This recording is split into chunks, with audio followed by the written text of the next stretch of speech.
Well, thanks so much and welcome to The Beat. I am Katie Fang in for Ari Melber. It's another big day for Donald Trump's criminal election interference trial here in New York, starting out with both sides butting heads over Trump's gag order. The prosecution asking for Trump to be held in contempt of court for his attacks on witnesses and jurors, while Trump's lawyer attempting to spin those attacks as purely political. The judge, visibly frustrated, admonishing Trump's attorney, Todd, blanch, saying, quote, "You're losing all credibility with this court." Growing heated, the judge adding, quote, "You've presented nothing." Wow. Well, we'll have more on that later in the show, but first, the prosecution's first witness back on the stand, former National Inquirer publisher David Pecker, returning to detail to the jury his involvement in the multiple catch-and-kill plots to bury negative stories about Donald Trump. Pecker detailing his decades-long relationship with Trump and his frequent communications with Michael Cohen. Testifying that in that now infamous 2015 meeting, Pecker agreed to publish only, quote, positive stories about Trump, promising to be Trump's, quote, eyes and ears. Pecker going on to tell the jury how, at the time, he told the National Inquirer leadership he wanted that agreement to be, quote, as quiet as possible because they were going to try to help the Trump campaign. This is a big deal. The prosecution alleging a conspiracy to help Trump's campaign in order to influence the outcome of the presidential election, setting out to prove that Trump violated New York State election law. At one point, David Pecker admitting that he bought a false story about Trump fathering a child out of wedlock because of the potential embarrassment to the campaign and Mr. Trump. The prosecution turned to the hush money payment to Karen McDougal, a model who says that she had an affair with Trump. Pecker recalled during this time, Cohen instructed him to use the messaging app Signal instead of regular phones because it's encrypted and messages would be destroyed. And the DA has evidence that Trump knew all about this. A recording by Cohen discussing the McDougal payment through David Pecker. I need to open up a company for the transfer of all of that info regarding our friend David. I spoke to Alan about it when it comes time for the financing, which will be... Listen, what financing? We'll have to pay you. So I'll pay the kid. No. Court will resume on Thursday with more testimony from David Pecker. But joining us now is Joyce Vance, former U.S. attorney, Maya Wiley, former civil attorney in the Southern District of New York, and Hugo Lowell, reporter with The Guardian covering Washington and all things Donald Trump. Joyce, I want to start with you. You and I have talked often about trying cases. And when you have your case in chief, that primacy and recency is how you do this. You start strong and you end strong when it comes to the presentation through witnesses. Was it smart for the prosecution to start with David Pecker thus far? Well, it was smart, Katie, and I am reminded that it was you who first said that you thought David Pecker would be a great kickoff witness. I think that's the case, right? This is someone who doesn't have the baggage of a Michael Cohen and who tells the origin story. He has now walked us through the election interference conspiracy. This is now catch and kill to elect Trump.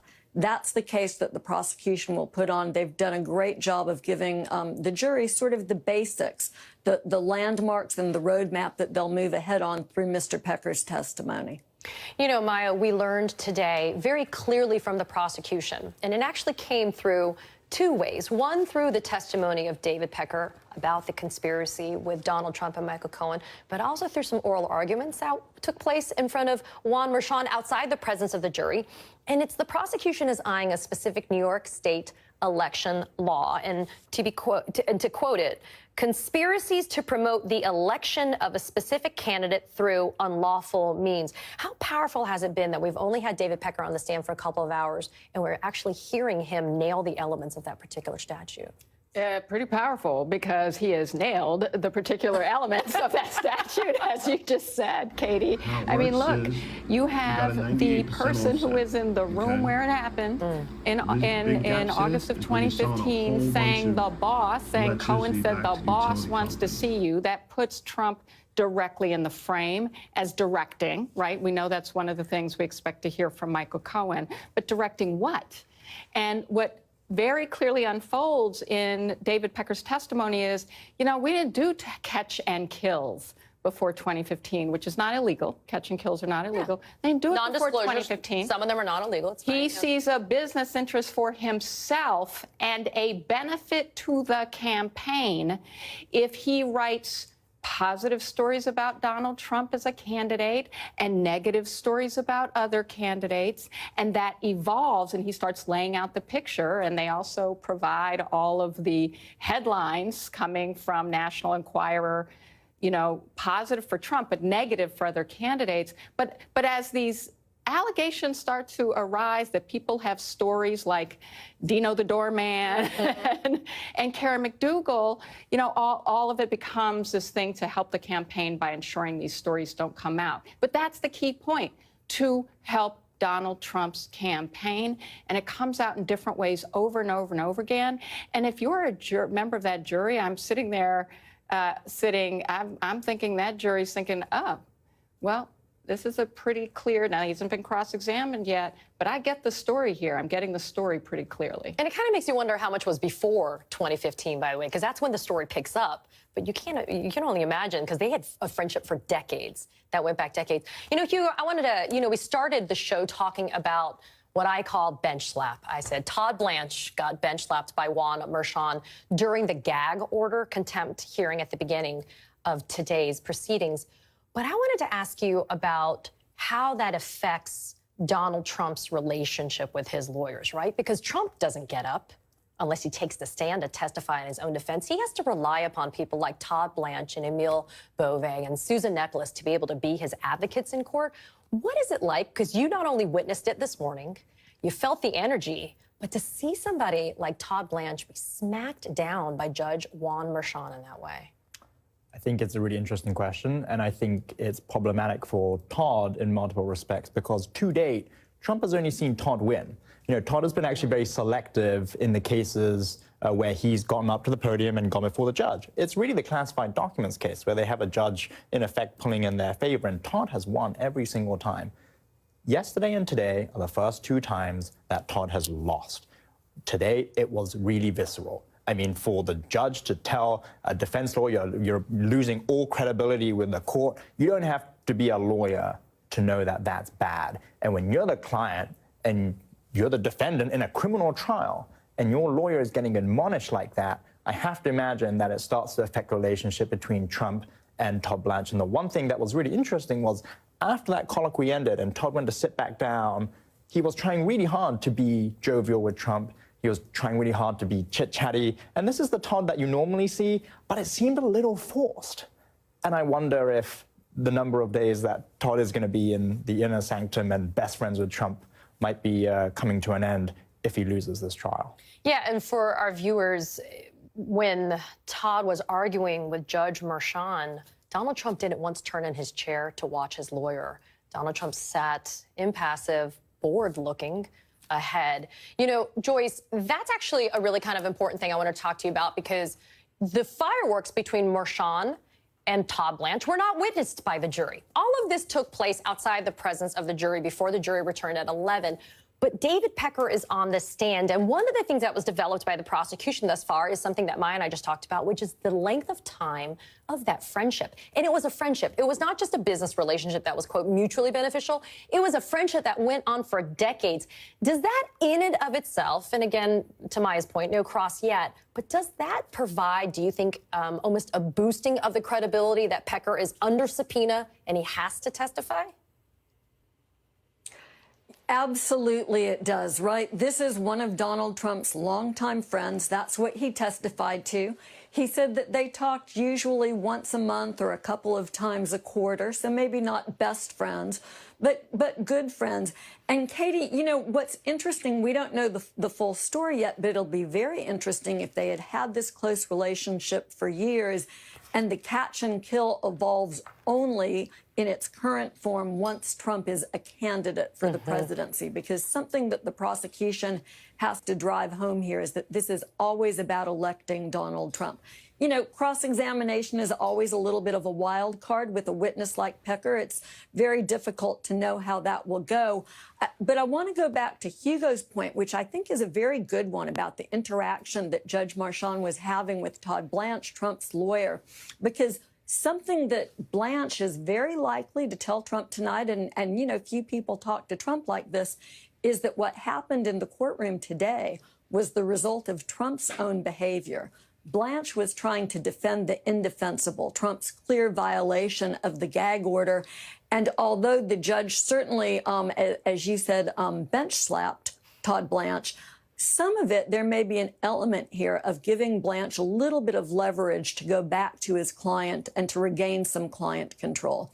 Because the judge knows that if he sends Trump off to a little bit of time in jail, even if it's a Sunday or a weekend, that really does let Trump cloak himself with martyrdom. But if Blanch can get back some control, if they can convince Trump to go ahead and quit violating the gag order so that witnesses and jurors are protected, that's probably a better option in the judge's view. Hugo, I want to stay in this longer because as a trial lawyer, I've tried a lot of cases. The dance, the choreography, the energy that's between lawyers and judges outside the presence of a jury, though, does set the tone for what happens when the jury comes in. And the reason why I want to talk about this is because Blanch took a position, to Joyce's point, that was indefensible. He kept on saying that a repost didn't violate the gag order, not because it was just political, but because it was just a repost. It's that, and even Marchand said, it's not a passive act, Mr. Blanch. Somebody has to do something. And I want to stay on this because I thought one of the most egregious things Trump did was repost the Jesse Waters thing. But it wasn't a repost. Jesse Waters said on TV, they are catching undercover liberal activists lying to the judge, which is a lie, ladies and gentlemen, is a lie. It's a lie. But then Trump rewrote wrote and changed it and said they are catching undercover liberal activists lying to the judge in order to get on the Trump jury. So not only did Trump manipulate, and that's the verb that Marchand used, manipulate what Jesse Waters said, but then Blanch has to take this position, and I'm thinking, this is your Alamo, my friend. You want to die on this hill for your client to be able to say that this repost is something that is not that is political in nature and doesn't offend or violate this gag order? Yeah, I think it put Todd in an impossible position. But he chose that. He did not have to take that position, though. I mean, I don't know what other position, in fairness to Todd, he could have taken. I mean, the line from Trump world all the way through on this particular issue has been, oh, it wasn't Trump authoring this, it was someone else's opinion, so of course he should be allowed to repost someone else's opinion. And I wonder actually if Todd knew that Trump had gone in and manipulated the quote and then put quote marks around the quote, and then in Judge Marchand's word, you know, used the shift key to capitalize things, and, you know, he was watching TV. And I wonder if actually Todd knew that that quote had been manipulated, because when the judge pulled him up on it and said, well, this is not the quote, that because they have the transcript and they read from the transcript, Todd had nothing to say because there was nothing you could say. And I think for the first time, he looked really startled. Well, maybe because he didn't know. Well, I think this whole, and I think Joyce has a very good theory, giving Todd Blanch a lot of credit. I do think we saw a little bit of this yesterday, too, where he goes a little bit too far in defending Trump when he talks about him as the family man, which struck many of us as way of an overreach and one that probably did not land well with the jury guessing. Don't know for sure.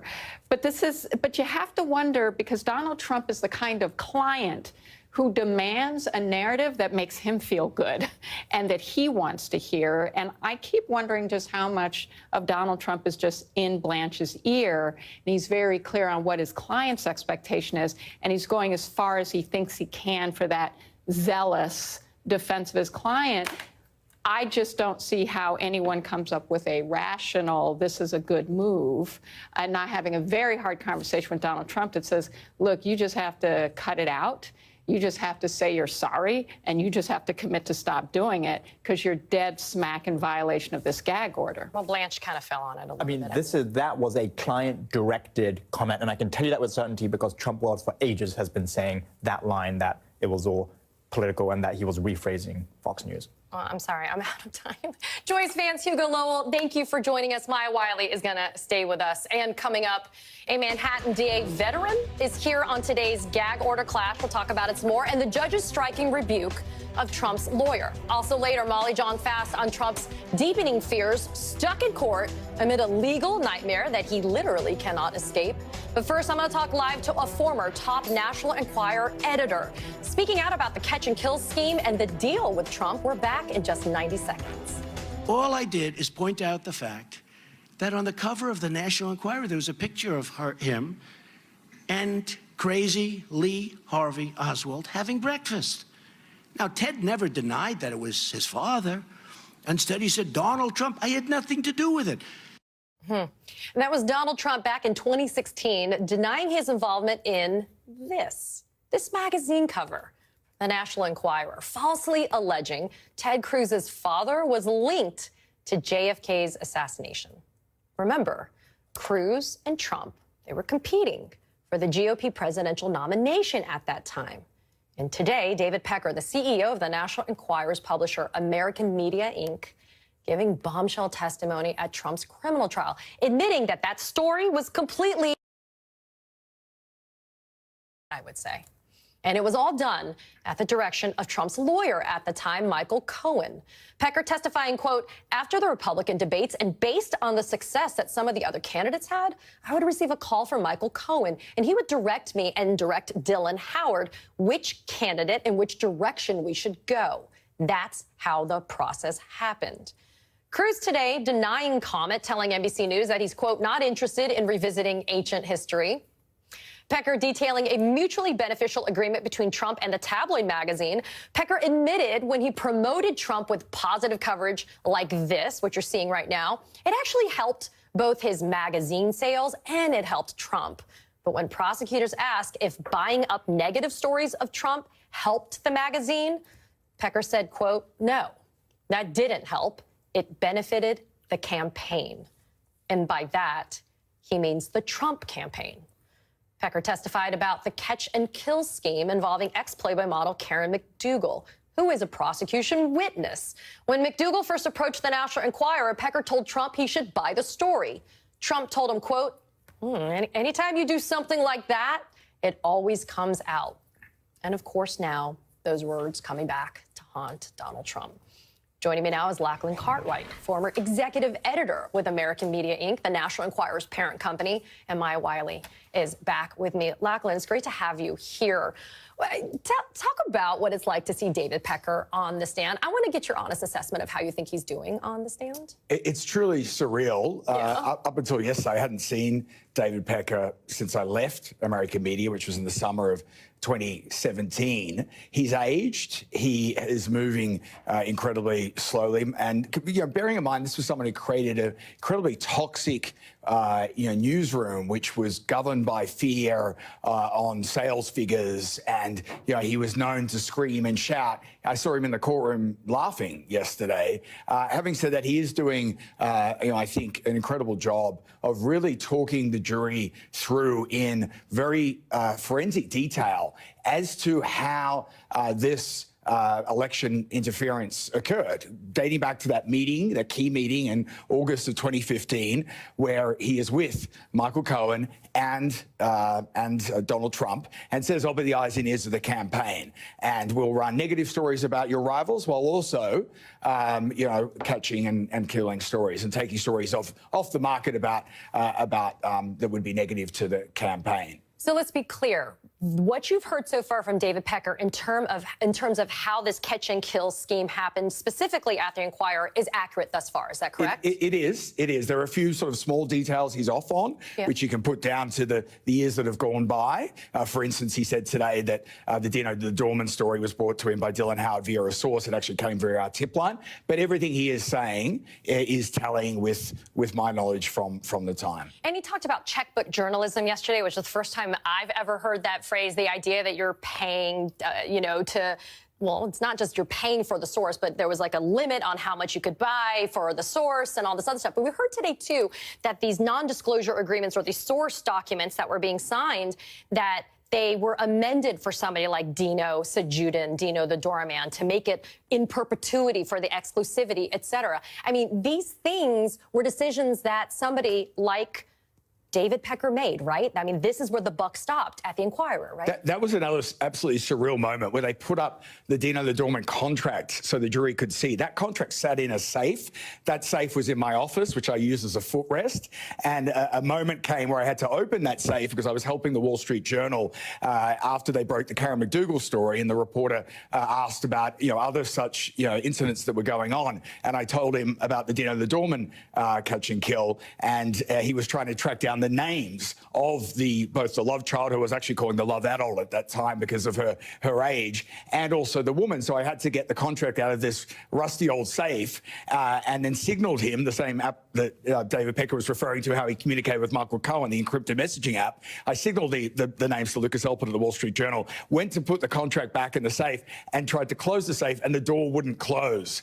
And I was panicking. I thought at any moment Dylan Howard could come in to my office and see the safe open. And so I had to turn the TV up on my office, and I was there hammering this safe, and it finally shut. But it was an absolutely terrifying moment. So to see that contract up on the TV today in the courtroom was just one of those moments where I'm like, I'm going through this trip down a very dark memory lane, but it also has these comical, almost Cohen brother type moments that I just sit there and I'm just like, wow, I can't believe I lived through all of this. I see a Netflix movie. Okay, so Maya, I find that to be amazing and humorous and kind of wild, but I want to talk about, though, how outrageous it is, though, the testimony today, though, that it was just common and okay to make these false stories up and to put them up for these negative headlines and to generate fake news, literally fake news. But it was, to Lachlan's point, it started in 2015. That was the first time that they had ever paid to take a negative story about Donald Trump. How important is it for the jury to understand that that was that pivotal moment when the rubber met the road, I guess? When we heard in opening statements from the people, Manhattan District Attorney's Office, that this was a case about a conspiracy, an agreement, that room in August of 2015, where you get more than one person, you have to have at least two.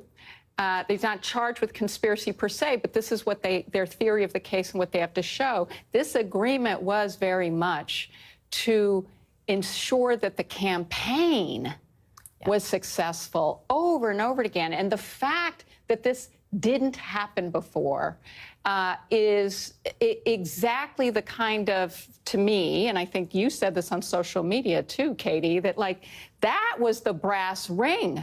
That was the brass ring, because that's the thing that said to the jury, don't think this is just hush money payments are not illegal. So that's not the story here on crime and criming.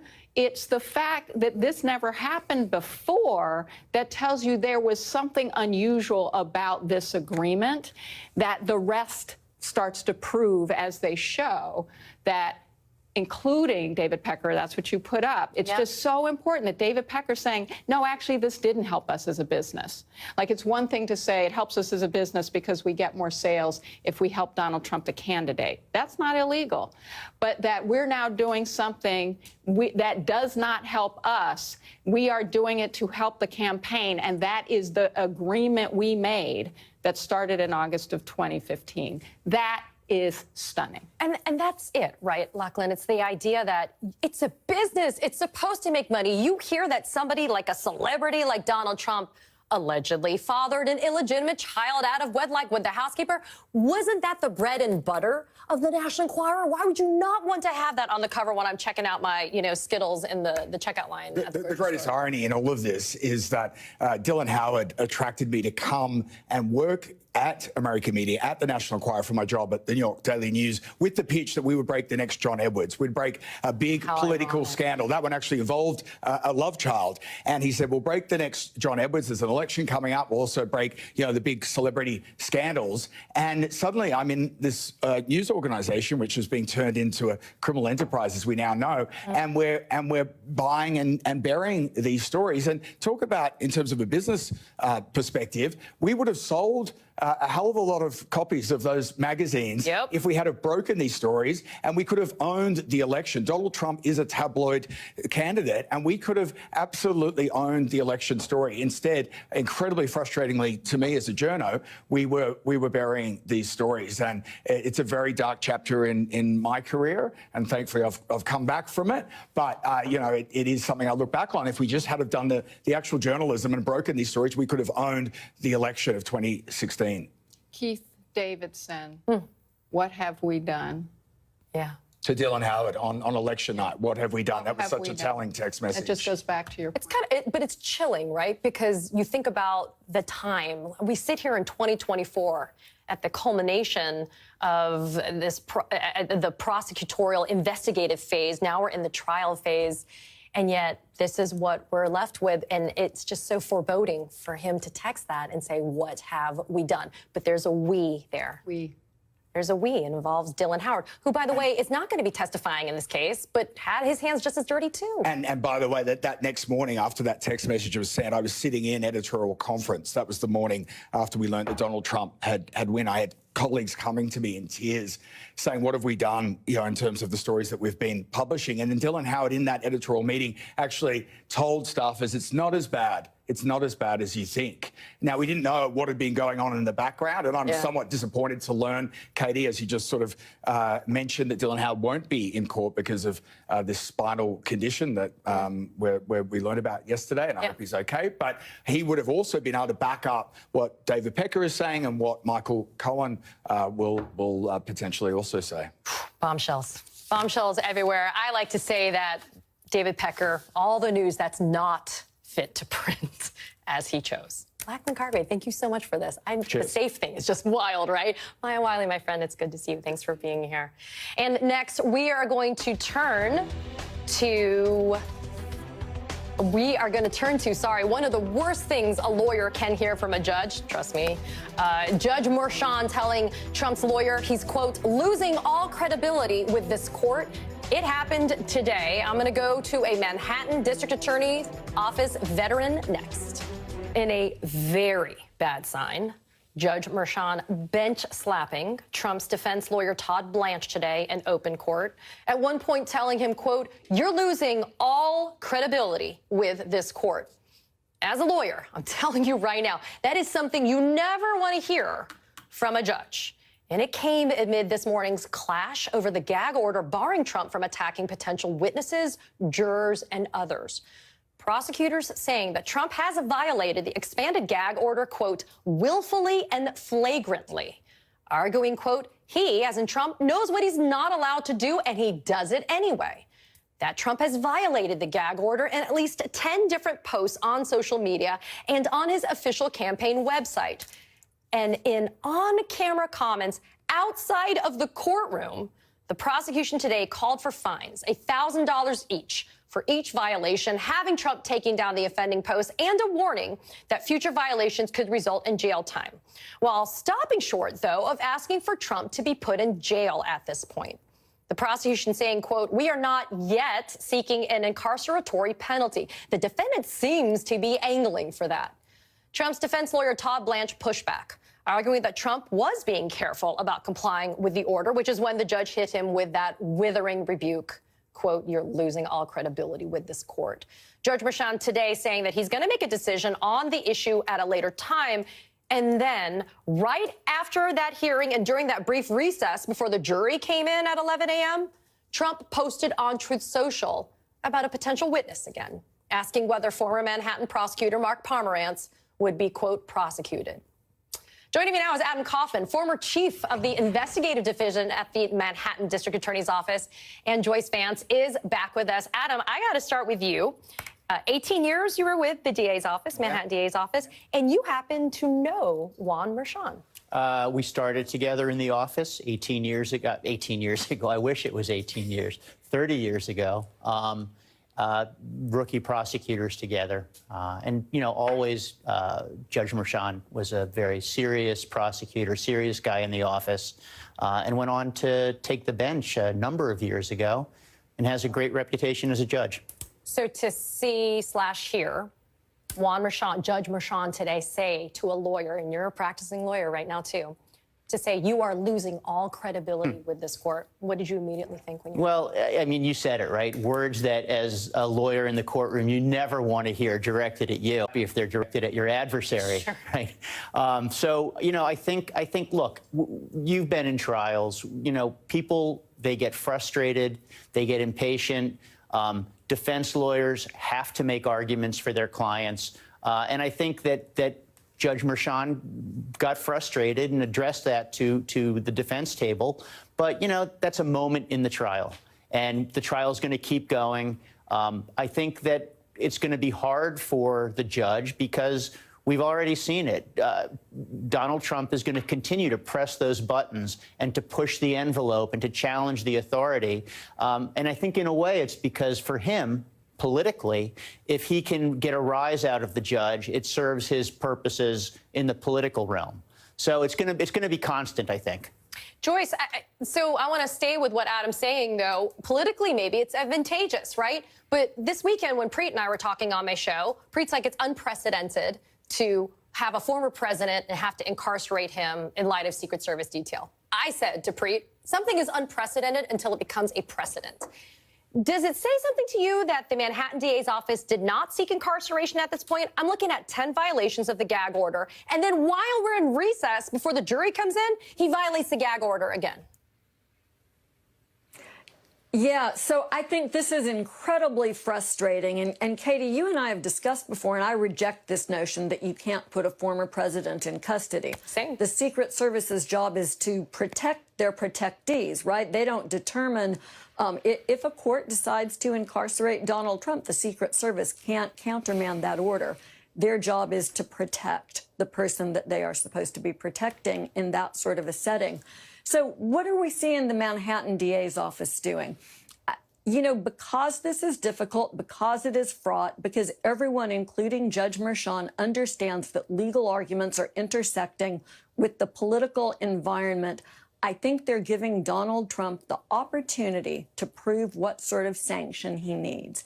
And if the judge imposes the fine, that $1,000 fine is the largest amount the statute authorizes. And if Donald Trump continues to attack jurors and or witnesses or even court personnel, then the judge will really have no choice but to incarcerate him. That could be for an afternoon or overnight. And if Trump continues to offend, then no one, let alone Trump, can really object if the judge imposes more custody. By forcing Trump to prove what it will take to get him to quit violating the gag order, the judge, I think, reclaimed some of the control here. Donald Trump has tried to control the discourse by claiming the judge is out to get him. We all know what he'll do when sanctions are imposed on him for violating the gag order. This lets the judge regain control. Adam, there's a statute that governs criminal contempt. I've read it extensively. It's really not that damn long. And it says a $1,000 fine, yep, or up to 30 days in jail, or a combination of both at the discretion of the court. Assuming arguendo, the prosecution proves the elements of the contempt. There was no defense that we heard that was presented by Trump today. Merchan could reject what the DA's office wants, right? The DA's office hasn't asked for jail, but Merchan could impose incarceration, couldn't he? Sure, he could. He could. I think, look, from my perspective, I don't think we're at a point where the judge is going to throw Donald Trump in jail. Not even not overnight. I think I could see him fining him at this point. I could see him ordering. Does that make a difference, Adam, at $1,000 for someone like Donald Because Trump? think about it. If he jails him now, he's playing into his hands. I think at this point he'll take some action. He'll make him take down the post. He'll chastise him. I don't think he'll put him in. I do think if he keeps pushing the buttons, I could see a point where Judge Merchan might say, fine, I'm putting you in, and take him to the back. There's a jail cell right behind the courtroom. Put him in the back for an hour, an afternoon, or something like that. I don't think he's putting him in jail for any extended period of time. Adam Kaufman, maybe we'll come back and see if you're